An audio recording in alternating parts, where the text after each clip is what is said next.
UTI दुनिया में सबसे आम इन्फेक्शंस में से एक है और ख़वातीन को काफ़ी ज़्यादा मुतासर करता है। यूटीआई किसे कहते हैं? गुर्दे से लेकर मसाने और मसाने की नली तक जो भी ट्रैक इन्वॉल्व हो इन्फेक्शन से, उसको हम यूटीआई कहेंगे। सबसे कॉमन मसाने का और पेशाब की नली का इन्फेक्शन होता है।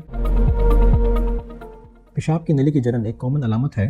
पेशाब की नली में जब सोजिश हो जाए तो पेशाब करते वक्त दर्द, जलन और चुभन का एहसास होता है। पेशाब का बार बार आना, अगर मसाने के उस हिस्से में इन्फेक्शन आ जाए जहां सेंसर्स लगे होते हैं तो पेशाब के बार बार आने का एहसास होता है और ये एहसास बार बार पेशाब के लिए वॉशरूम जाने पर मजबूर करता है। जब मसाने की सोजिश शदीद नोयत इख्तियार कर जाए तो मसाने के दीवारों से खून जारी होता है जो पेशाब के रंग को तब्दील करता है और पेशाब में खून भी आ जाता है। बैक्टीरिया पेशाब के साथ मिक्स होकर ऐसे केमिकल्स बनाता है जिससे पेशाब की स्मेल काफ़ी शदीद हो जाती है और पेशाब बदबूदार हो जाता है। पेट या कमर के निचले हिस्से में दर्द होना, जैसे मसाना पेट के निचले हिस्से में होता है तो इसलिए इसका दर्द का एहसास पेट के निचले हिस्से में और कमर के निचले हिस्से में हो सकता है। यूटीआई बुखार, सुस्ती या जिस्मानी कमज़ोरी की सूरत में भी ऐसी अलामात की सूरत में ज़्यादा देर ना करें और फ़ौरन यूरोलॉजिस्ट से मशवरा करें।